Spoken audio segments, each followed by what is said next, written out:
Hello friends, स्वागत है आप सभी का मेरे YouTube channel story with Akhilesh. आज हम बात करने वाले हैं कि फ्रॉडर्स जो होते हैं, जो भी फ्रॉड करते हैं या क्रिमिनल, जो बिग शॉट क्रिमिनल्स होते हैं, वो एग्जैक्टली जाते कहाँ पे, जो अपनी कंट्री में क्रिमिनल फ्रॉड करते हैं, या फिर जो बड़े से बड़े क्रिमिनल होते हैं वो एग्जैक्टली छुपते कहाँ पे और जाते कहाँ पे हैं। तो एक्चुअली इसमें दो फॉर्म आ जाता है, जो फिनेंशियल क्राइसिस की वजह जो फ्रॉड करते हैं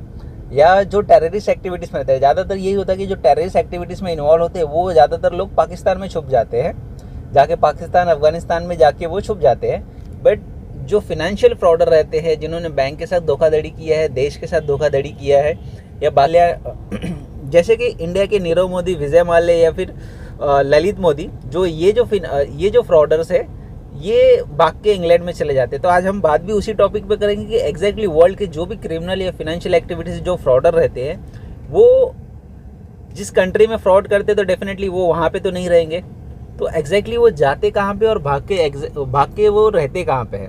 तो आज हम बात करेंगे लंदन के बारे में कुछ एग्जैक्टली कि जो वही कंट्री में एग्जैक्टली सबके सब जो बिग शॉट क्रिमिनल होते हैं, जो बड़े से बड़े पॉलिटिशियंस होते हैं, जो भी फ्रॉडर्स होते हैं, वो भाग के इंग्लैंड में ही क्यों जाते हैं। हालांकि जो टेररिस्ट एक्टिविटीज़ में इन्वॉल्व रहते हैं वो भाग के पाकिस्तान या अफगानिस्तान जाते हैं, बट जो फिनेंशियल क्राइसिस में या जो फिनेंशियल एक्टिविटीज़ में जो फ्रॉडर्स इन्वॉल्व होते हैं वो भाग के इंग्लैंड में जाते हैं। या जो वीक शॉट पॉलिटिशियंस होते हैं, जो फ्रॉड्स में इन्वॉल्वमेंट होते हैं या बड़े से बड़े किसी क्राइम में इन्वॉल्वमेंट होते हैं, जिनका हाथ रहता है, कि वो भी वहाँ पर ही भाग के जाते हैं। जैसे कि पाकिस्तान के मुशर्रफ और बाकी नवाज शरीफ, ये सब लंदन के ही किसी न किसी एरियाज़ में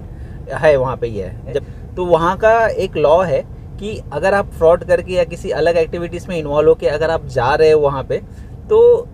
आप वहाँ पे 2 मिलियन पाउंड का अगर आप इन्वेस्टमेंट करते हो, तो वहाँ की जो गवर्नमेंट है, वहाँ की जो पॉलिसी है, उस हिसाब से आपको वहाँ पे गोल्डन वीज़ा दिया जाता है। तो गोल्डन वीज़ा में एक्चुअली क्या हो जाता है, वहाँ पे एक उनको प्राइमरी एक बहुत बड़ा मतलब एक एडवांटेज मिल जाता है कि कोई भी वहाँ पे उसको कोई अरेस्ट नहीं कर सकता है। बाकी सारी भी उनको काफ़ी सारी बेनिफिट मिल जाती है गोल्डन वीज़ा में, कि ये वहाँ के एक टेम्पररी कुछ सालों तक उसको वहाँ का मतलब सिटीजनशिप मिल जाता है, गवर्नमेंट का काफ़ी सारा सपोर्ट मिल जाता है। तो ये एक्चुअली इसके लिए जो भी फ्रॉडर्स रहते हैं वो पैसा लेके इंग्लैंड में चला जाता है। हालांकि ये जो पॉलिसी है ये काफ़ी सारे देशों का ऐसे ही है, काफ़ी सारी कंट्रीज़ का यही पॉलिसी होता है कि आप अगर फ्रॉड करके एक बड़ा अमाउंट मेरे कंट्री में लेके आते हैं तो आपको वहाँ का सिटीजनशिप दे दिया जाता है, या फिर वहाँ पे स्ट्रॉन्ग ह्यूमन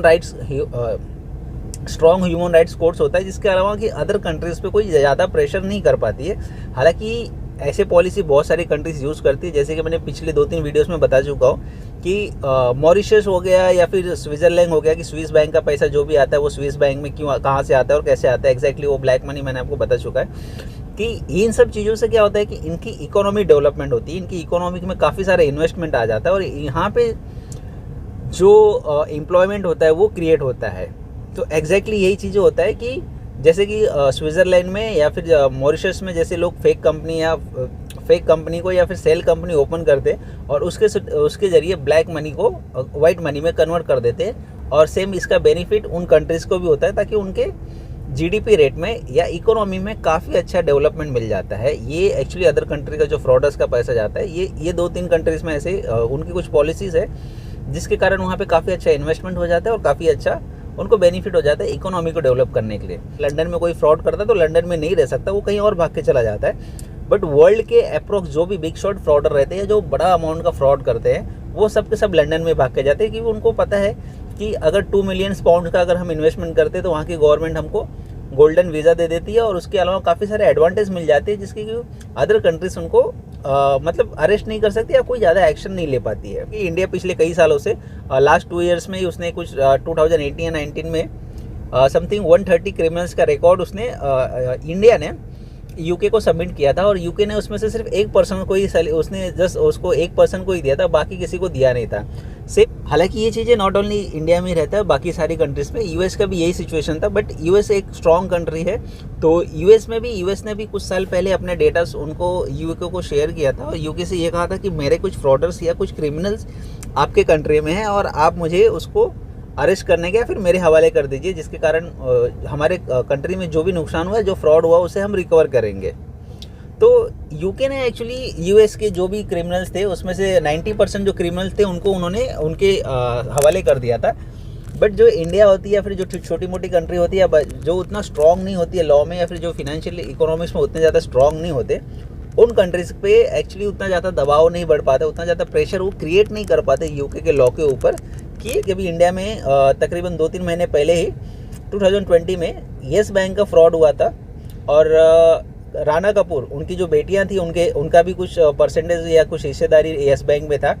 और उनकी जो बेटियां थी वो इंडिया से लंदन में जाने की कोशिश कर रही थी। हालांकि एयरपोर्ट अथॉरिटी ने उनको पहले ही नोटिस दे चुका था और एयरपोर्ट अथॉरिटी जो है वो ऑलरेडी अवेयर हो चुकी थी, जिसके कारण ये हुआ था कि उनकी बेटियों को, उनकी जो डॉटर्स हैं उनको एयरपोर्ट पे ही रोक लिया गया था और उनको अरेस्ट कर लिया गया था कि उनको लंदन में जाने नहीं दिया गया था। तो राणा कपूर ने भी यही किया था कि राणा कपूर ने भी फ्रॉड किया और कोशिश उसका वही था कि वो एक्चुअली यहाँ से इंडिया से भाग के, उनकी जो बेटियाँ थी क्योंकि उनका कुछ परसेंटेज हिस्सेदारी जो बोलते हैं कि वो येस बैंक में उनका भी था और उनके नाम से भी कुछ ट्रांजेक्शन था, तो कोशिश उन्होंने भी वही किया कि ये यहाँ से वहाँ पे भाग के जाए ताकि यूके में जाने के बाद कुछ अमाउंट इन्वेस्टमेंट के बाद उनको वहाँ के सिटीजनशिप मिल जाए और फिर वहाँ पे कुछ प्रॉब्लम्स नहीं। हालांकि इंडिया में भी रहते रहते काफ़ी सारे लोग यही करते हैं, जो बिग शॉट इंडस्ट्रीज है, जो पॉलिटिशियंस है और बहुत सारे एक्टर्स आप लोगों ने देखा होगा कि रहते तो इंडिया में है बट उनका जो सिटीजनशिप है अलग कंट्री का रहता है। जैसे अक्षय कुमार ले लो, आलिया भट्ट ले लो, ये बॉलीवुड के हैं। कुछ और भी लोग हैं, पॉलिटिशियंस नहीं ले सकते। पॉलिटिशियंस अगर वो किसी अलग कंट्री का सिटीजनशिप लेते तो यार इंडिया में वो इलेक्शन ही नहीं लड़ सकते, तो पॉलिटिशियंस का छोड़ दो। बट बिग शॉट इंडस्ट्रीज जो होते हैं, अभी लक्ष्मी मित्तल जी ले लो, लक्ष्मी मित्तल तो वैसे भी ठीक है वहीं के हैं, तो उनका भी सिटीजनशिप वहाँ पे। और ऐसे काफ़ी सारे जो बिजनेसमैन होते हैं, जो सेलिब्रिटीज़ होते हैं, वो रहते तो इंडिया में हैं बट उनका जो सिटीजनशिप रहता है वो रहता है अलग कंट्री में। उनका क्या ऐसा रहता है कि अगर इन केस इनको अगर फ्यूचर में कुछ हुआ या फिर कोई फ्रॉडर्स या किसी एक्टिविटीज़ में ये लोग इन्वॉल्व होते हैं, तो यही होता है कि वहाँ का एक्चुअली ये सिटीजनशिप रहते हैं, कनाडा का लेते हैं, यूके का लेते हैं, यूएस का लेते हैं सिटीजनशिप, तो फिर वहाँ का गवर्नमेंट भी इनमें इन्वॉल्व हो जाता है कि भाई ये हमारे कंट्री का है, हमारे कंट्री का सिटीजनशिप इसने लिया है, पनिशमेंट आप इसको नहीं दे सकते, जो भी हमारे लॉ के हिसाब से आता है आप वही पनिशमेंट इनको कर सकते हो। अरेस्ट में भी विजय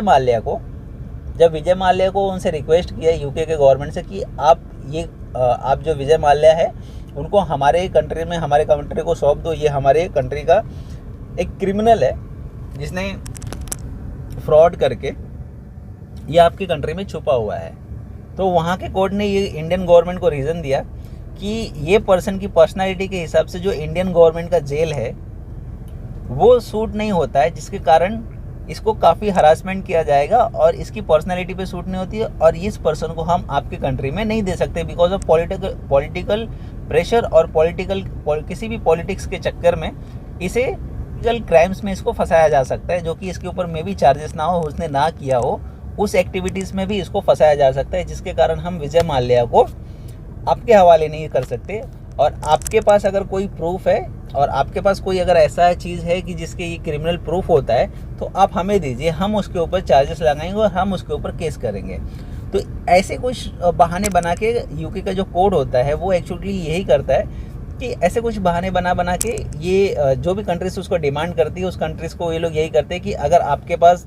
इनके अगेंस्ट में कोई क्रिमिनल रिकॉर्ड है या फिर कुछ ऐसे प्रूफ है तो आप वो हमें दीजिए और हम उसको वेरीफाई करेंगे, देखते हैं कि अगर ये क्रिमिनल है कि नहीं है, और हमें अगर ऐसा लगा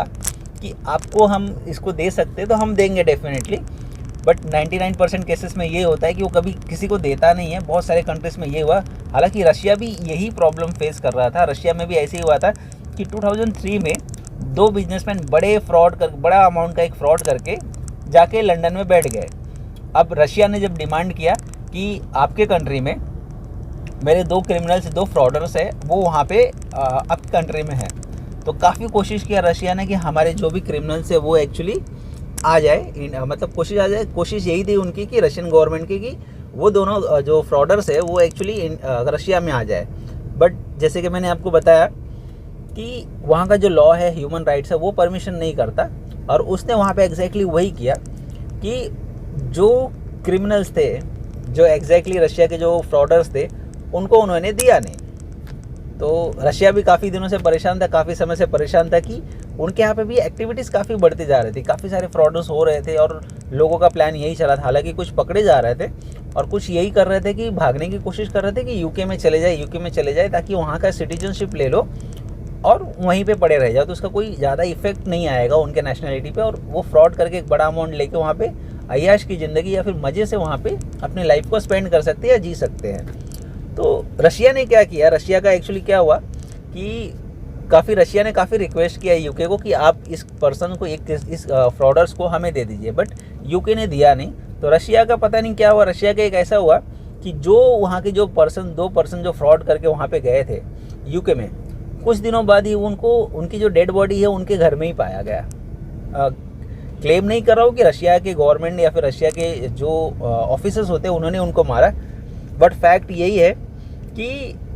वो वहाँ पे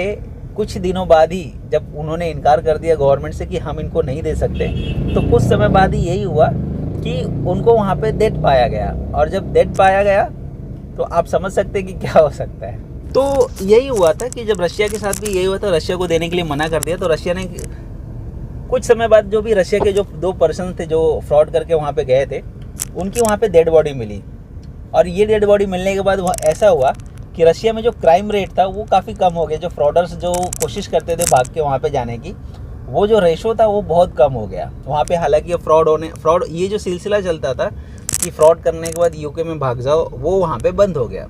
हालांकि वो ना के बराबर हो गया। और फ्रॉड डेफिनेटली हर कंट्री में होता है, हर कंट्रीज़ में होते रहता है, ईच एंड एवरी कंट्रीज़ का ये प्रॉब्लम तो है। बट जो सिलसिला ये था कि फ्रॉड करो यूके भाग जाओ, फ्रॉड करो यूके जाओ, ये रशिया का स्टॉप हो गया। अब मैं बता देता हूँ कि ये 2 मिलियन पाउंड एग्जैक्टली कितना होता है और क्या होता है। तो ये जो 2 मिलियन पाउंड्स अगर आप इंडियन करेंसी में अगर आप उसको कन्वर्ट करते हो तो ये अप्रोक्स कुछ 19 करोड़ 46 लाख के आसपास कुछ अमाउंट ऐसा बनता है, जो वहाँ की करेंसी और यहाँ की करेंसी में अगर हम उसको कन्वर्ट करते हैं तो 19 करोड़ समथिंग कुछ अमाउंट का, मतलब एक मोटा आप अगर अप्रोक्स लेते हो तो एक 20 करोड़ का अमाउंट होता है। अगर आप 20 CR अगर आप वहाँ पे इन्वेस्ट करते हो, अगर आप इंडिया से फ्रॉड करके वहाँ पे इन्वेस्ट करते हो या फिर किसी तरह का बिजनेस जनरेट करते हो जो उनकी इकोनॉमिक में डेवलपमेंट में बेनिफिट मिले, तो वहाँ की कंट्री, वहाँ के लॉ आपको गोल्डन वीज़ा देती है और आराम से रहने का परमिशन देती है कि आप किसी भी तरीके से यहाँ पे आराम से सेफली रह सकते हो। तो यही एक रीज़न होता है कि वहाँ के जो लॉ है वो ज़्यादा सीरियस नहीं लेती है। और अगर अदर कंट्रीज जो डिमांड करती है, जिस कंट्री से जो लोग क्रिमिनल या फिर फ्रॉड करके उस कंट्री में जाते हैं, और अगर वो डिमांड करते हैं कि आप इनको हमें दे दो, तो वो लोग देते नहीं है। अलग अलग बहाना बना के, अलग अलग अपने लॉज का ये देके कि हमारे लॉ में ऐसा है, हम इसे नहीं दे सकते। इस पर्सन को अगर जान का खतरा है या फिर किसी गलत एक्टिविटीज़ में इसको पॉलिटिकल प्रेशर के कारण इसको फंसाया जा सकता है, ऐसे कुछ रीजन दे के वो उनको देती नहीं है, उस कंट्रीज़ को, उस पर्सन को सब देती नहीं है। और उसी का बेनिफिट उठा के ये वहाँ पे सेफली रह लेते हैं। ऐसे काफ़ी सारे क्रिमिनल्स हैं इंडिया के जो आज भी वहाँ पे रहते हैं, पाकिस्तान के हैं जो बिग शो आज, और US के, ऑस्ट्रेलिया के हैं, काफ़ी सारे जगह के जो क्रिमिनल्स है फ्रॉड करके वो वहाँ पे चले जाते हैं और वहाँ पे सेफली रह लेते हैं। तो यही एक रीज़न रहता है कि आप 20 करोड़ रुपये आप इन्वेस्टमेंट करो और वहाँ पे सेफली आप रहो। हालांकि ये 20 करोड़ जो यार 400-500 करोड़ का, 1500 करोड़ का मतलब फ्रॉड करते हैं और वहाँ पे जाके इजीली उनके लिए 20 करोड़ कुछ ज़्यादा नहीं है यार। नीरव मोदी 15,000 करोड़ रुपए का, 15,000 CR, 9,000 10,000 करोड़ का मोदी ने अपना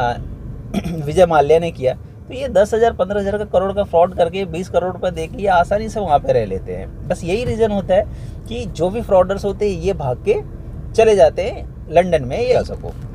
मेरा वीडियो कैसा लगा आप मुझे कमेंट्स बॉक्स में बताइए और मेरे चैनल को सब्सक्राइब करना ना भूलिए ताकि मेरे जो वीडियोस की नोटिफिकेशन है वो आप तक पहुंचते रहे। तो चलिए दोस्तों, मैं लेता हूं विदा आप लोगों से, और नेक्स्ट टाइम जो भी अगर आप चाहते हो किसी टॉपिक पे वीडियो बनाने के लिए तो मैं कोशिश करूंगा आप मुझे सजेशन बॉक्स में वो मुझे कमेंट्स में आप दे दीजिए। मैं कोशिश करूँगा कि उस वैल्यू को टच कर सकूँ और उसको मैं उस टॉपिक पर वीडियो बना सकूँ। Thank you.